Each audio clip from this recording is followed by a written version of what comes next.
본문 말씀으로 하나님을 대적하는 시대라는 제목의 말씀 함께 나누도록 하겠습니다. 우리나라는 제2차 세계대전 이후 폐허국에 가까웠습니다.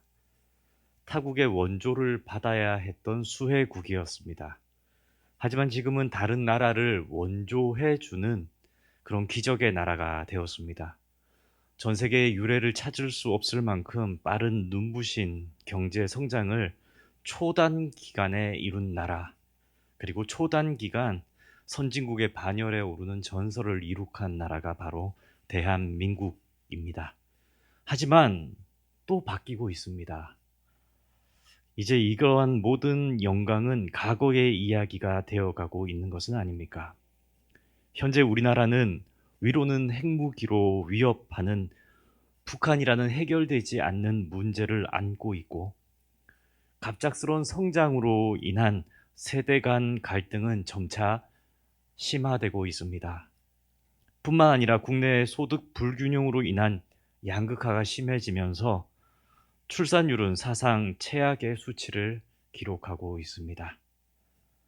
세계 어느 나라에서도 볼 수 없는 낮은 출산율이 바로 대한민국 이 땅에서 발생하고 있는 거죠. 2024년 연구에 따르면 우리나라 10대에서 30대까지의 사망 원인 중 가장 높은 비율이 뭔지 아십니까? 자살입니다.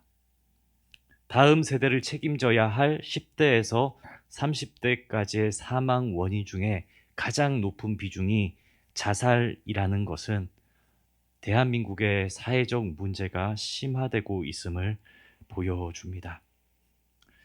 이처럼 우리는 과거의 영광보다는 암울한 미래를 청사진으로 그리고 있습니다. 이제 대한민국 무언가 대책을 마련해야 하는 위기 상황에 놓여 있는 것이 분명합니다. 이러한 시대적 위기 가운데 하나님께서 한국교회와 또 우리 성도들에게 주시는 말씀은 무엇일까? 오늘 다니엘서 말씀을 가지고 함께 나눠보고자 합니다. 또한 오늘은 특별히 약 500년 전 독일의 비텐베르크에서 일어났던 종교개혁을 기념하는 주일입니다. 그래서 종교개혁 주일을 맞아 오늘 다니엘서를 보며 함께 나라의 방향성에 대해 나눠보도록 합니다.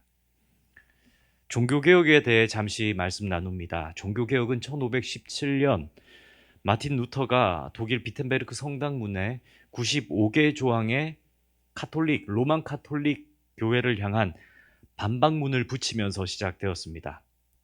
루터는 로만 카톨릭 교회의 면죄부 판매와 온갖 비리와 부패를 비판하였습니다. 그리고 로만 카톨릭이 말하는 어떠한 금전적으로 구원받는 신앙이 아니라 오직 믿음으로 의롭게 된다는 이신칭의 교리를 세상에 외치기 시작했습니다.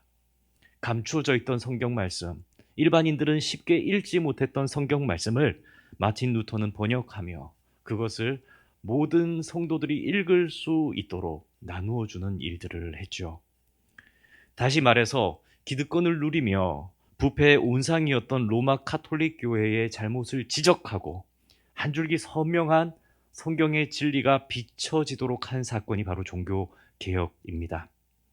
이러한 영적 선전포고 이후 그 종교 개혁은 단시간에 이루어진 것은 아닙니다. 그렇게 95개조 반박문이 붙여진 이후 3년 6개월의 시간이 흘렀습니다. 1521년 4월 17일 마틴 루터는 신성 로마 제국의 황제인 카를 5세 앞에 서게 됩니다. 그리고 그때 신문관이 마틴 루터에게 묻습니다. 그의 생명을 담보로 묻는 질문입니다. 루터, 당신이 쓴 95개조의 반박문, 그리고 당신의 활동에 대해 취소하고 싶은 마음이 있는가? 이 물음에 루터는 하루만 생각할 시간을 달라고 부탁합니다. 그 하루라는 시간 동안 주위 사람들은 걱정하기 시작합니다. 혹시 루터가 죽음의 위협에 굴복하는 것은 아닐까? 불의 앞에 진리가 고개를 숙이는 일을 하지는 않을까 염려하죠. 하지만 다음날 루터가 답한 그의 말은 500년이 지난 오늘까지도 우리의 가슴을 웅장하게 합니다. 또한 우리의 마음에 깊은 감동을 주죠. 루터는 눈을 부릅뜨며 신문관에게 이렇게 답했습니다. 나의 양심은 하나님의 말씀에 사로잡혀 있습니다. 나는 취소할 수도 없고 취소하지도 않을 것입니다. 양심에 반하는 행동은 지혜로운 일도 아니요, 안전하지도 않습니다. 저는 여기에 서 있습니다. 달리 행동할 수도 없습니다. 하나님, 저를 도와주소서. 아멘. 진리를 수호하기 위해 죽음을 각오해야 나올 수 있는 말이었습니다. 진리를 수호하는 일이 무엇이기에 그는 생명을 담보로 그렇게 대답할 수 있었을까요? 이처럼 종교개혁이라는 것은 하나님의 말씀에 생명을 걸었던 사람들이 시작했고, 담대한 삶의 걸음걸음들로 완성시킨 승리였습니다. 단 한 번 확 타올랐던, 갑작스럽게 끌어올랐던 열정만으로 만들어진 것이 아니라 뜨겁게 데워진 가슴이 하루하루 담대하게 걸어감으로 성실한 가정 중에 완수된 승리였습니다. 우리가 모인 개신교회는 이처럼 위대한 믿음의 선조들, 하나님의 말씀이 절대적인 진리라고 믿었던 사람들, 그 자랑스러운 개혁가들의 피로 지켜져 왔습니다. 그러한 숭고한 희생과 담력이 있었기에 오늘 우리는 하나님의 말씀을 자유롭게 읽고 자유롭게 배우며 자유롭게 지키고 계승할 수가 있게 되었습니다. 솔라 스크립추라, 오직 말씀으로를 외치며 성경의 무오를 수호했던 선조들이 있었기에 오늘의 우리가 여기서 진리의 말씀을 붙들고 예배할 수가 있는 것입니다. 성도님들, 우리가 살아가는 이 시대도 또 한 번의 종교 개혁이 필요합니다. 하나님을 대적하는 시대 정신에 맞서 담대하게 하나님을 하나님 되게 하는 개혁이 우리에게는 필요합니다. 성경의 진리를 절대 진리로 믿는 하나님의 사람들이라면 성경적 가치관으로 무장하고 양심에 부끄럽지 않도록 일어서야 합니다. 우리가 목도한 것 같이 지난 7월에 개최되었던 2024년 파리 올림픽 개막식을 떠올려 보시기 바랍니다. 사진 한 장 보여주시겠습니까? 좀 보이십니까? 여장을 한 남성들, 트랜스젠더들이 나와서 공연을 개막식 때 하였습니다. 더욱이 저 사진을 보십시오. 무엇이 연상이 되십니까? 성경에 나오는 최후의 만찬을 조롱하는 패러디를 그들은 하며 하나님을 대적하는 일들이 여지없이 자행되었었죠. 이처럼 오늘날의 기독교는 비웃음을 넘어 수치를 당하고 있습니다. 피조물인 인간이 창조주 하나님을 거절하고 마음대로 하나님을 조롱합니다. 뿐만 아니라 하나님을 믿는 신자들에 대한 차별들이 일어났습니다. 이번 올림픽 때 있었던 일인데, 올림픽 유도 세계 챔피언인 세르비아의 네마냐 마이도프 선수가 경기장에 입장하면서 성호를 그었습니다. 그러니까 십자가를 표현한 거죠. 물론 그는 이 올림픽 때뿐만 아니라 여러 번 그러한 성호를 긋는 행위, 십자가를 밝히 드러나는 일들을 했었습니다. 하지만 이번에는 유독 그렇게 한 행동들이 규정을 위반했다는 이유로 국제유도연맹은 그에게 5개월간 모든 경기 출전 정지 처분을 내렸습니다. 그러면서 성명서에는 이렇게 발표했습니다. 뉴스에 보도되었던 내용인데, 종교 및 기타 상징의 표현에 대한 규정은 경기장에서 중립성을 유지하는 것과 밀접한 관련이 있다. 그곳은 오로지 유도에만 전념하는 공간으로 모든 이에게 동등하게 유도 관련 표지와 규칙만 표시된다. 종교의 자유를 말하면서 기독교는 제한하는 성명서가 발표된 것입니다. 예수님을 조롱하는 것에는 한호를 보내고 박수를 쳤지만 예수님을 높이는 행동에는 제한을 가하는 모습들, 이것이 이 시대가 하나님을 대적하고 있다는 증거들입니다. 이러한 일뿐만이 아닙니다. 거대한 세속주의 물결이 폭풍우처럼 우리에게 몰려들고 있습니다. 그 가운데 하나가 젠더 이슈입니다. 젠더 이슈. 성에 대한 이슈인 거죠. 젠더 플루이드라는 단어를 들어보셨을 것입니다. 이 단어는 성별에 대한 정체성을 이제까지의 고정관념, 그러니까 고정관념으로 인식하는 겁니다. 유연하게 성별에 대한 정체성을 갖자라는 단어인 거죠. 개인의 성별 정체성이 남자와 여자로 고정되어 있지 않고 그 사람이 생각하는 성의 정체성으로 시간이나 상황에 따라 변화하는 것을 인정해 주자라는 말입니다. 젠더 플루이드. 그래서 이 젠더 플루이드를 정체성으로 가진 사람들은 자신이 남성적인 육체를 가졌음에도 불구하고 자신이 여성이라고 얘기하거나 혹은 제3의 성이라고 얘기하면 그 성별을 인정해 주자라는 얘기입니다. 더 큰 문제는 법적으로 이것을 인정해 주려는 추세들입니다. 이미 미국의 뉴욕주는 법적으로 다양한 성별 정체성을 국가법으로 그 주의 주립법으로 인정했습니다. 그래서 남성과 여성 외에 제3의 성별을 인정해 줍니다. 그래서 화장실이 3개랍니다. 또한 남자가 여자 화장실에 들어가도 난 여성이라고 얘기하면 괜찮다라는 거죠.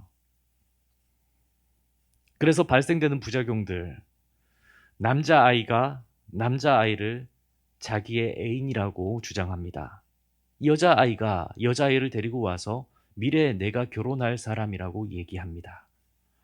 하지만 이러한 성적 정체성의 혼란을 겪는 아이들에게 부모가 개입해서 남자와 여자, 성경적 진리를 가르치는 것을 불법이라고 막습니다.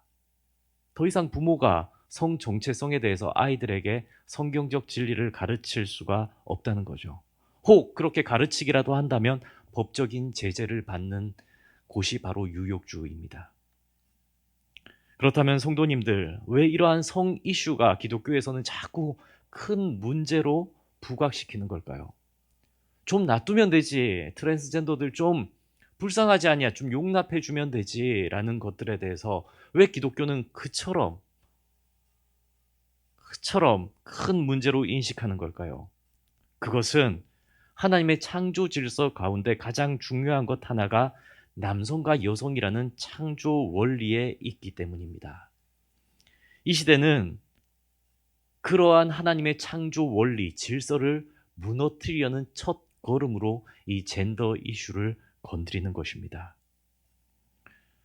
이것은 먼 나라의 미국의 얘기만도 아닙니다. 이러한 뉴욕주의 법 제정은 이제 미국에서만 있는 일도 아니라는 얘기입니다. 이제 한국도 동성 결혼과 동성 커플에게 일부 권리를 제공하려는 법률들의 초안들이 만들어지고 있습니다.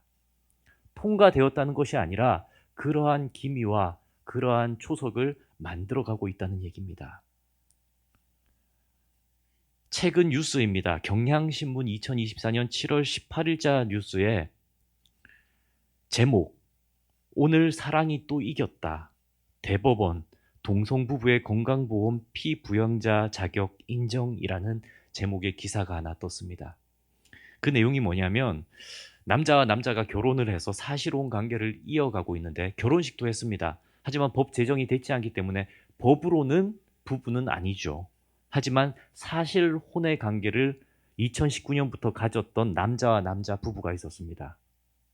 이러한 사람들이 사실혼 관계를 근거로 하여 건강보험공단에 나의 아내인 이 남자의 건강보험을 받아달라고 한 것입니다. 이에 대해서 대법원이 2024년 7월 18일자에 그것을 인정해 준 겁니다. 대법원이 건강보험공단에 피부용자 자격을 인정해 주라라고 판결을 내린 것이죠. 이러한 대법원의 판결을 시작으로 앞으로 대한민국도 동성혼 법제화에 대한 합법화가 될 것이라고 예상되어집니다. 선진국이라 불리는 대다수의 나라들이 이렇게 시작했고 이러한 물결에 휩쓸려서 하나님을 대적하기 시작했습니다. 앞으로 대한민국도 하나님을 대적하는 문화로 치달을 것이 분명합니다. 세상은 이처럼 21세기에 새로운 바벨탑을 쌓아 하나님을 대적하려 하고 있습니다. 우리의 눈에 보이는 거대한 바벨탑들이 점점 쌓여지고 있습니다. 이러한 인간의 바벨탑을 지켜보시는 하나님의 마음은 어떠하실까요? 천지를 창조하시고 마지막 날 그 모든 것들을 누리길 원하시며 인간을 지으시고 지은 인간을 보시며 기뻐하시며 웃음 지으셨던 하나님께서 이제는 하나님을 정면으로 대적하고 하나님에 도전하기 위해 바벨탑을 쌓고 있는 인간의 모습을 보며 하나님의 마음은 어떠할까 우리는 생각해 봅니다. 이 세상 누가 하나님의 마음을 알고 그 마음을 가슴에 품고 이 시대를 향해 일어서서 외쳐야 하겠습니까? 사랑하는 성도님들, 우리는 이러한 시대의 변화를 감지하고 반응하며 일어설 수 있어야 합니다. 신앙의 양심에 비추어서 무엇을 소리쳐 외쳐야 하는지를 깨달아야 하고 시대를 읽을 수 있는 지혜가 있어야 하며 시대를 분별하여 담대히 목소리를 낼 수 있어야 합니다. 오늘과 같이 하나님을 대적하는 시대에 우리 그리스도인들은 어떻게 살아야 할까요? 우리가 다음 세대들을 위해 우리는 무엇을 그들에게 오늘 남기고 가야 하겠습니까? 오늘 우리가 함께 읽은 다니엘 본문에는 하나님을 위해 죽기를 각오하는 신앙의 사람들의 이름이 나와 있습니다. 세 사람인데 사드락과 메삭과 아벳느고입니다. 본문의 사건은 지금으로부터 약 2600년 전 바벨론이라는 대제국에서 일어났던 실제 사건입니다. 성경에 기록된 2600년 전의 실제 사건입니다. 당시 바벨론은 거대한 제국으로 오늘날의 중동 지역을 중심으로 아프리카 일부까지 이렇게 다 거느리는 강활한 영토를 지닌 대제국이었습니다. 그래서 이 바벨론은 그 기세가 대단했죠. 그리고 그 제국의 왕은 자신의 왕권을 그리고 자신의 힘을 자신의 무력을 세계 곳곳에 자랑했습니다. 그 왕의 이름은 느부갓네살입니다. 이 바벨론 왕은 이스라엘 민족의 땅인 남유다까지도 멸망시키고 다니엘을 비롯한 앞서 3명의 사람들 사드락과 메삭과 아벳느고를 남유다에서 포로로 잡아 바벨론으로 데려온 인물입니다. 이 3명의 사람은 포로로 잡혀왔음에도 불구하고 이 느부갓네살 왕의 호의를 받으며 비교적 순탄한 삶을 살아갑니다. 높은 간지 그리고 왕의 신의를 받으며 신하로서 잘 살아가고 있었죠. 그러던 어느 날 힘이 왕성해진 이 느부갓네살 왕이 자신을 닮은 금신상을 만듭니다. 높이는 30m, 그 너비는 3m쯤 되는 제법 거대한 우상 하나를 세웁니다. 그리고 바벨론의 모든 관리들을 불러다가 그 우상 앞에 절하라고 칙령을 내립니다. 조소를 내리고 명령을 하는 거죠.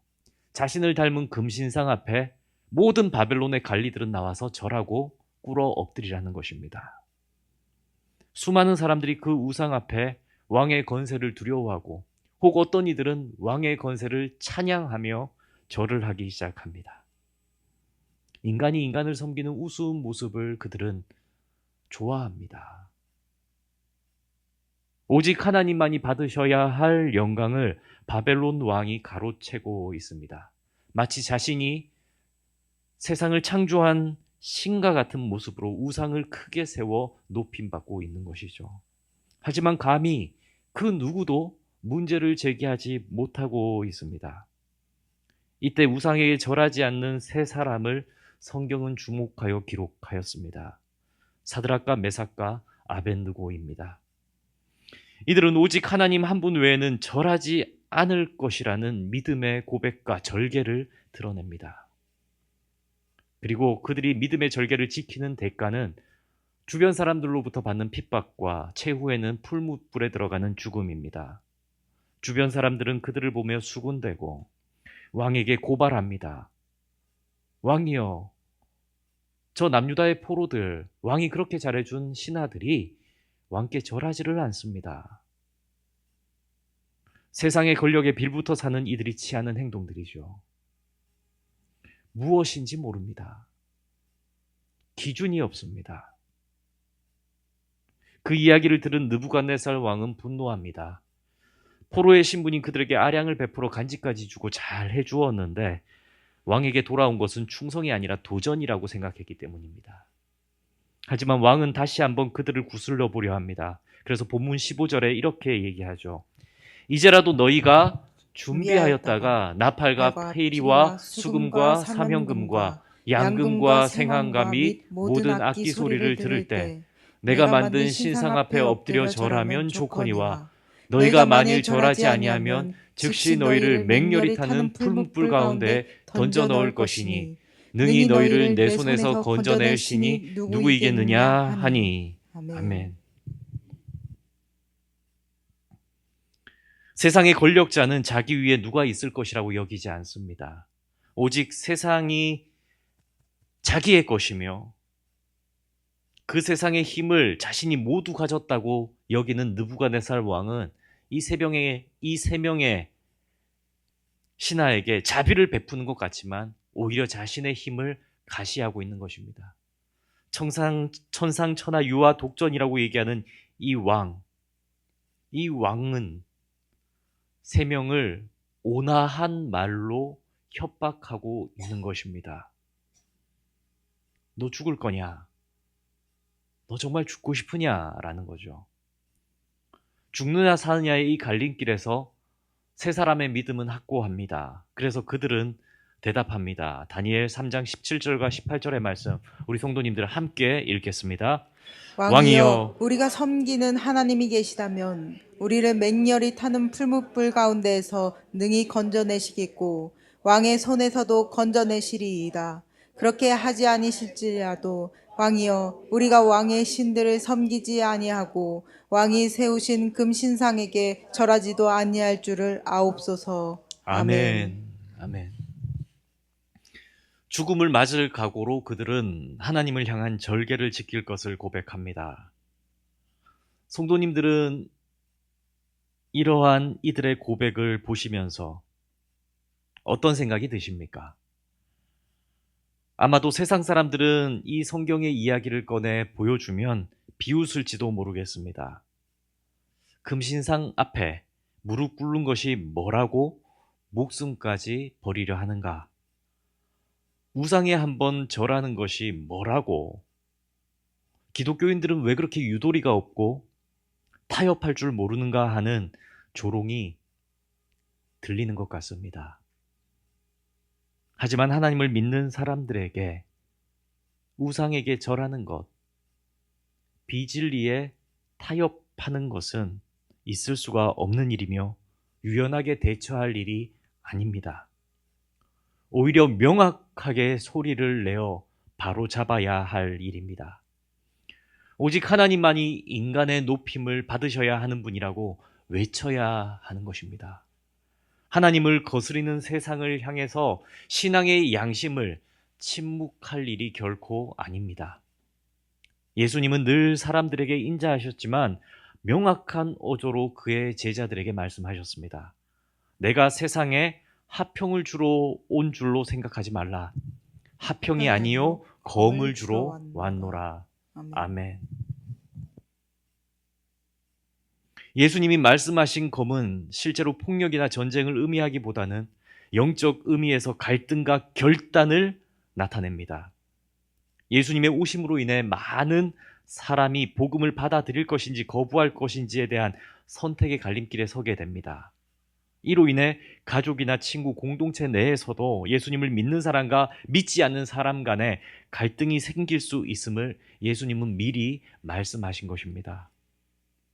예수님을 따르기 위해서는 세상적인 가치나 전통적인 관계를 때로는 포기하거나 내려놓아야 할 때도 있다는 말씀입니다.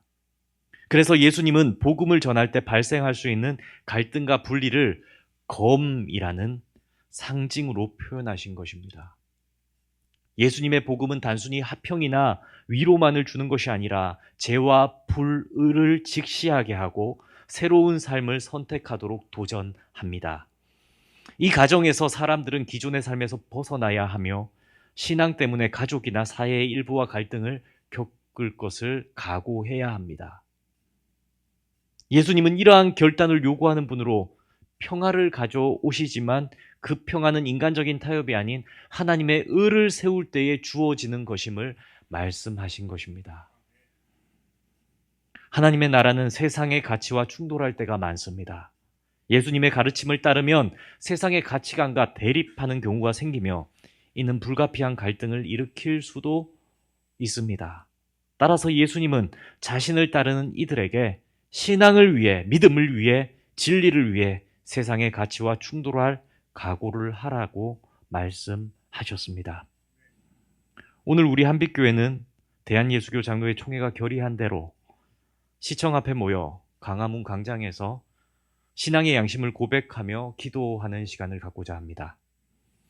하나님을 대적하는 시대에 맞서서 진리를 가슴에 품은 자들로서 양심에 침묵할 수 없기 때문에 모이는 것입니다. 하나님께 이 나라를 지켜달라고, 하나님 이 나라 가운데 진리를 수호할 수 있는 힘을 달라고 함께 모여 기도할 것입니다. 우리가 모여 기도할 때 그 서울의 중심부는 영적 미스바 광장이 될 것일 줄 믿습니다. 그리고 하나님은 우리에게 반드시 선하게 응답하실 줄 믿습니다. 혹여 어쩌면 우리는 우리의 기도와 반하는 결과를 우리 미래 사회에 다른 유럽이나 앞서 나갔던 선진국이 그러했듯이 경험하게 될지도 모릅니다. 그럼에도 불구하고 우리는 우리의 모든 결과를 선하게 인도하실 하나님을 기대하며 모일 것입니다. 사드락, 메삭, 아벳느고도 믿음의 절개를 지키다가 결국에는 어떻게 됩니까? 펄펄 끓는 풀무불에 들어가게 됩니다. 그들은 목숨을 주님을 위해 희생하겠다라는 마음으로 풀무불에 들어갔을 것입니다. 하지만 풀무불에 들어가서야 그들은 기적을 경험하게 됩니다. 어떤 불도 그들을 해하지 못했고 머리카락 하나 그슬리지 않았으며 불탄 냄새도 없는 경험을 그들은 하게 됩니다. 오히려 그 풀무불 안에 그 세 사람이 들어갔을 때 그들을 본 많은 세상 사람들은 그 풀무불 안에 3명이 아니라 4명이 있다라고 고백했습니다. 3명은 사드락과 메삭과 아벳느고였고 다른 한 분은 그 모양이 신의 아들과 같았다고 성경은 말씀하고 있습니다. 그리고 이들이 풀무불에 들어갔으나 살아있는 기적, 그들이 펄펄 끓는 불에서도 상치 않음으로 인해서 그 기적으로 인해서 정작 변화된 것은 느부갓네살 왕이었다고 성경은 보여줍니다. 그는 26절 말씀에 보면 느부갓네살 왕이 고백하는 겁니다. 지극히 높으신 하나님의 종 사드락, 메삭, 아벳느고야라고 말하는 것입니다. 지극히 높으신 하나님의 종. 풀무불에 들어가서야 기독교인의 피가 이 땅에 뿌려져서야 세상 사람들은 하나님을 인정하고 고백합니다. 이제껏 자신이 최고의 왕이며 이 땅의 신이라 자처했던 느부갓네살이 지극히 높으신 하나님을 고백하는 것처럼 말입니다. 그렇습니다, 성도님들. 하나님의 사람들이 풀무불에 들어가는 믿음의 모습을 통해 믿지 않는 사람들이 하나님의 영광을 보게 됩니다. 누군가의 피로 인해서 새 생명은 태어날 수가 있습니다. 하나님을 대적하는 시대 가운데 하나님께서 기대하는 사람이 바로 이런 사람들일 것입니다. 주님을 위해 기꺼이 생명을 드릴 수 있는 사람, 하나님 한 분 외에는 무릎 꿇지 않겠다는 결단을 하는 사람, 세상을 향해 하나님의 말씀만이 진리라고 외칠 수 있는 사람일 것입니다. 세월은 멈추지 않고 흘러갑니다.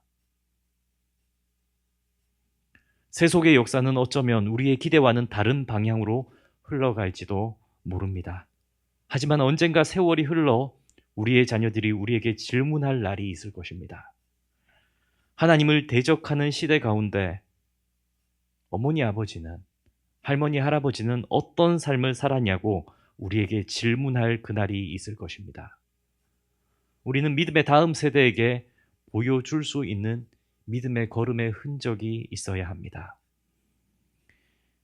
예수님께서 걸으셨던 골고다 언덕길은 아니지만 나도 내 몫의 십자가를 지고 좁은 길을 걸었다고 자랑스럽게 말할 수 있는 걸음의 흔적이 우리에게는 있어야 합니다. 사랑하는 성도님들, 우리는 기독교의 세를 가시하거나 정치적인 일을 도모하고자 오늘 모이는 것이 결코 아닙니다. 단지 우리나라 대한민국에 하나님의 법이 수호되기를 기도하기 위해 모일 것입니다. 오직 하나님의 영광만을 위해 나아가기를 소원합니다. 그래서 우리를 통해 많은 세상 사람들이 하나님을 보게 되고 만나게 되는 놀라운 기적이 일어나기를 소망합니다. 우리 그러한 오늘의 발걸음과 오늘의 놀라운 일 가운데 함께 함으로써 하나님께서 풀무불 가운데 그들을 지켜주셨듯이 이 대한민국 땅을 지켜주시는 것을 함께 목 놓아 기도하십시다. 우리 다 함께 찬양합시다. 주의 청년들이 예수의 꿈을 꾸고 인류 구원의 환상을 보게 하소서. 한 손에 복음 들고 한 손은 사랑을 들고 온 땅 구석구석 누비는 나라 되게 하소서. 다시 한번 고백합니다. 주의 청년들이 예수의 꿈을 하고 인류 구원의 환상을 보게 하소서. 한 손엔 복음 들고 한 손엔 사랑을 들고 온 땅 구석구석 누비는 나라 되게 하소서.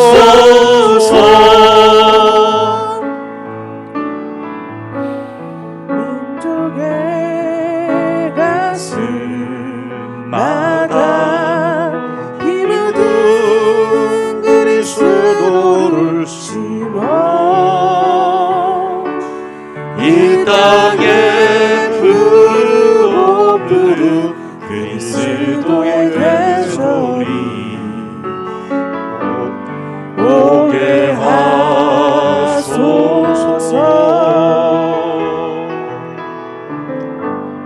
오게 하소서.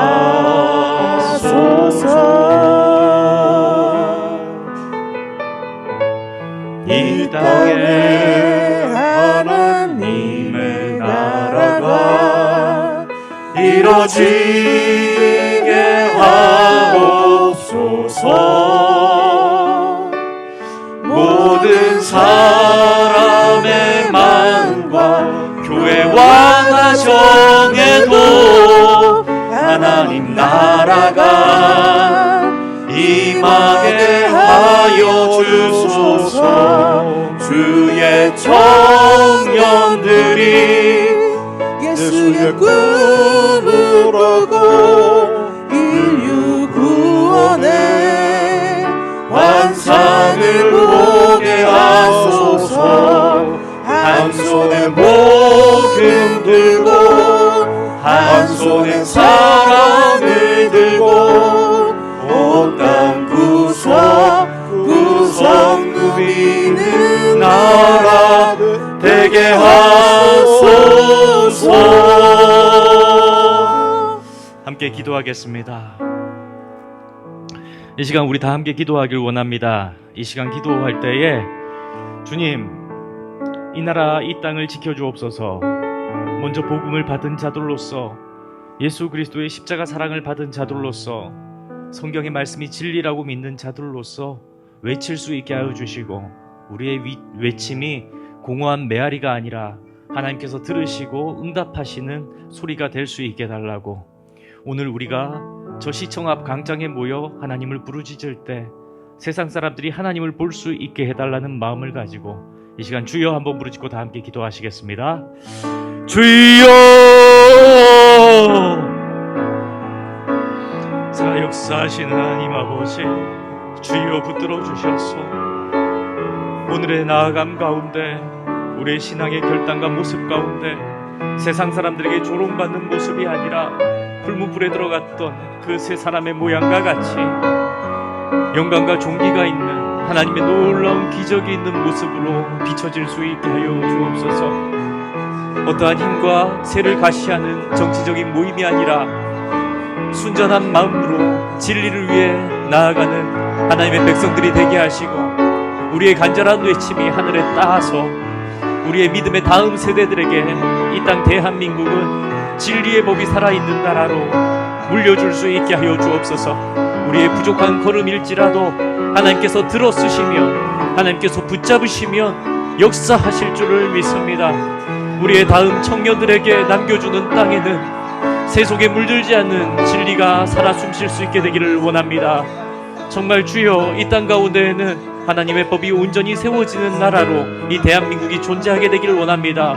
세상 모든 곳이 변하지 않게 되기를 원하나, 특히 우리나라 이 땅, 지켜온 이 땅은 정말 주님 아버지께서 사랑하시는 땅으로, 하나님의 진리의 법이 살아 숨쉬는 땅으로 주여 살아있게 하여 주옵소서. 주여, 저희가 모여 기도할 때에 역사하신 하나님을 보게 하여 주옵소서. 주여, 우리와 함께 하시고 우리와 함께 역사하여 주옵소서. 살아계신 하나님 아버지, 이 시간 말씀을 통해 진리의 담대한 결단을 하게 하시니 감사합니다. 우리가 세상 밖으로 나아갈 때 조롱받는 소리를 듣는 것이 아니라 담대하다, 존경받는 소리 듣게 하여 주옵소서. 그리고 그 존경은 오롯이 하나님의 영광만이 되게 하여 주옵소서. 기독교인이 머물다 간 자리가 아름답게 하시고 기독교인의 향기가 가득하게 하시며, 정말 우리가 머물러 땅에는 하나님의 공의와 정의와 또 하나님의 사랑이 유수와 같이 흐르게 하여 주옵소서. 오늘도 한빛교회를 들어 사용하시는 하나님, 한빛교회 가운데 함께하여 주옵소서. 우리가 하나님과 동행하는 자들 되게 하여 주옵소서. 이 모든 간구 우리 주 예수 그리스도의 이름으로 기도드립니다. 아멘.